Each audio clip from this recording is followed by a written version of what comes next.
مالاکنڈ میں جلسے سے خطاب میں انہوں نے یہ بھی کہا کہ بانی پی ٹی آئی کو مقافات عمل کا سامنا ہے، توبہ کرنی چاہیے، سیاست کو سیاست رہنے دیں، ذاتی دشمنی نہ بنائیں۔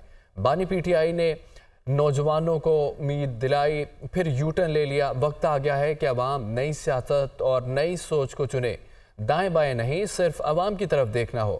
کیا میاں صاحب نے ووٹ کو عزت دلائی؟ خان صاحب کہتا تھا کہ یہ بھی چور ہے، وہ بھی چور ہے، یہ بھی چور ہے۔ جو خان صاحب کے ساتھ تھا وہ تو فرشتے، جو خان صاحب کے مخالف تھے وہ تو چور۔ اب میں کیا کہوں، جشن تو نہیں مناؤں گا، مگر اتنا کہوں گا کہ خان صاحب کو خود توبہ کرنا چاہیے۔ خان صاحب کو احساس ہونا چاہیے اور میاں صاحب کے احساس ہونا چاہیے کہ آپ کو مکافات عمل کو اسی دنیا میں دیکھنا پڑے گا۔ مکافات عمل یہ تھا کہ میاں صاحب کو خود اپنے بیٹی کے ساتھ اسی قسم کا انتقام کی سیاست دیکھنا پڑا۔ خان صاحب کہتا تھا کہ میں ان کو رلاؤں گا، آج وہ خود رو رہا ہے۔ یہ کیسے ہو سکتا ہے کہ خان صاحب کا پارٹی کا نشان کا کیس چل رہا ہے، چیف جسٹس آف پاکستان یہ کیس سن رہا ہے، اور ان میں سے ایک planted leader P T I کا کیس کا 2 دن پہلے اٹھ کے گالی دیتا ہے چیف جسٹس کو اور کہتا ہے یہ گالیاں میں نہیں، خان صاحب دلوا رہا ہوں۔ خان صاحب کا اتنا اہم کیس اور ان کا پلانٹڈ لائرز کورٹ میں آتے بھی نہیں ہیں، پھر مجبوراً جو جج صاحب ہے وہ حکومت کے کوئی لائر اٹھا کے خان صاحب کا وکیل بنا دیتا ہے، اور اب خان صاحب کا 10 سال کی سزا ہو چکا ہے۔ تو خان صاحب کی اپنے لوگوں نے خان صاحب کو پھنسایا ہے، یہ کسی اور کا قصور نہیں۔